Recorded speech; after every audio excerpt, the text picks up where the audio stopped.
completely, wholly, not partially, and therefore have tremendous energy.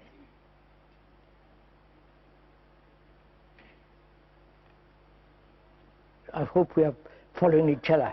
We're thinking together, right? Is this a problem at all to any of us? Or the speaker is imposing the problem onto you? We have so many problems. I don't know why we have so many problems, but don't let's add another problem to already innumerable other problems. This is, I think, a very serious question which we have to inquire together. If you observe your own activity, one's own activity, you will find more and more that the brain functions only in a way, the brain operates only very partially, very, very little.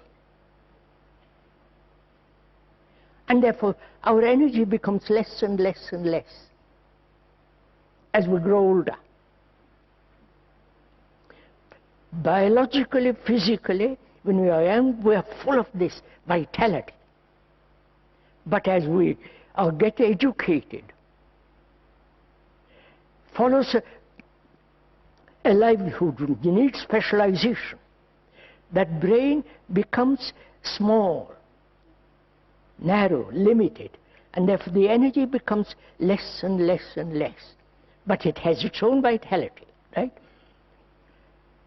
So we are asking whether that brain, though it may have to have certain form of specialization, not necessarily religious, because that's superstition, we can put all that out. Whether I suppose I'm a surgeon, I have to specialize. Whether in spite of that, the brain can operate wholly.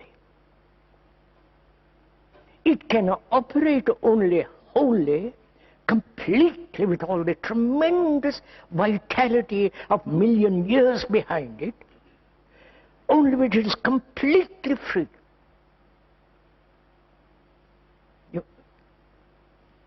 I hope this somewhat, are we meeting each other? As a question, we are going to inquire whether the brain can ever be totally free, in spite of the specialization, which is necessary for a livelihood. And it may not be necessary if the computer takes everything, takes over. It won't take over surgery, obviously. It won't take over the feeling of beauty. Looking at the evening stars, the Orion and the Pleiades and so on. But it may take over other functions altogether, right? So, can the human brain be totally free? You understand me? Without any form of attachment.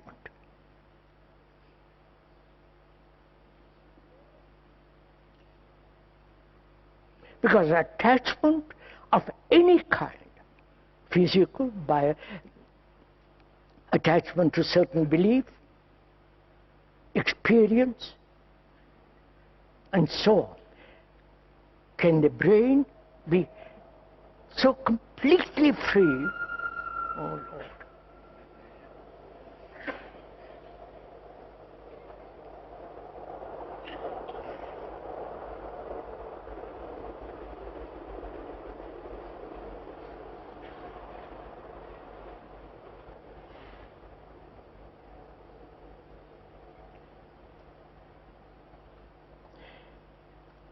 If the brain cannot be so totally free, it will begin to deteriorate. Because when it is occupied with problems with specialization, livelihood, and so on, it's active. The brain is active.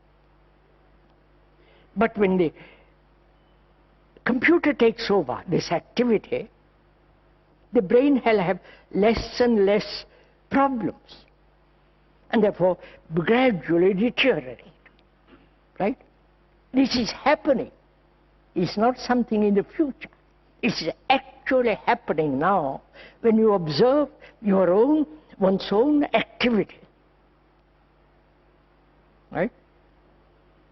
So the question is, we have to find an answer to whether the brain can be totally free and therefore function altogether, not partially. Right? And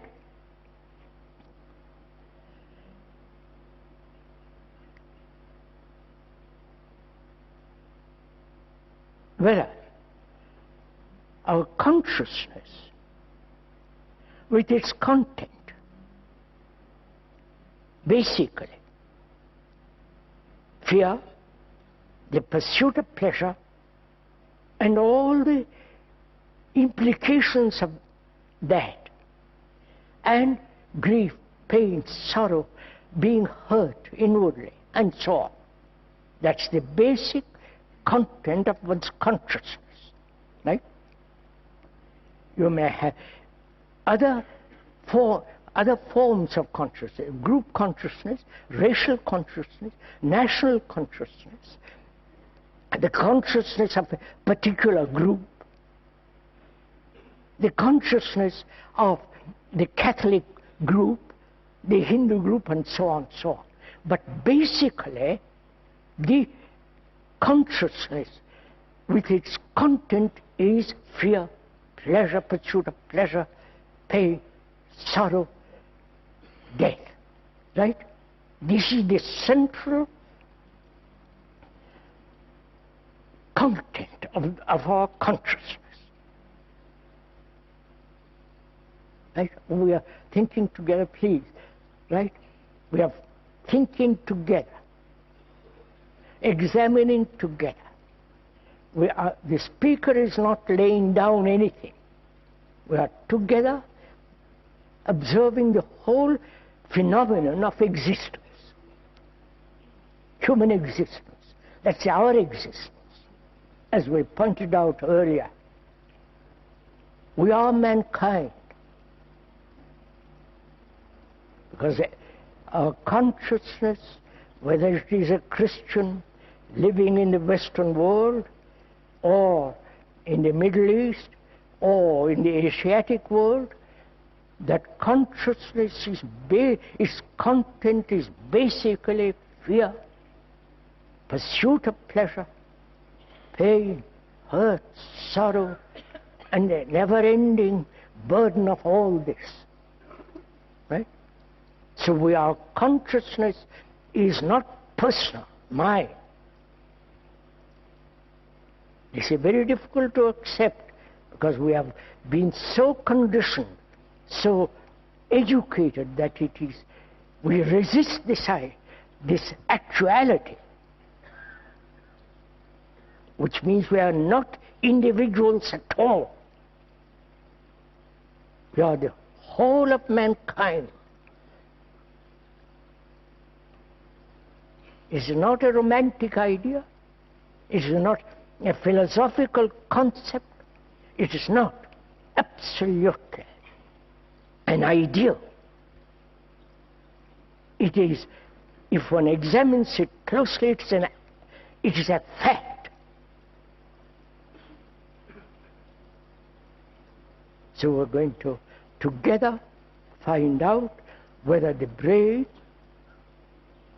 can be free from the content of its consciousness, right?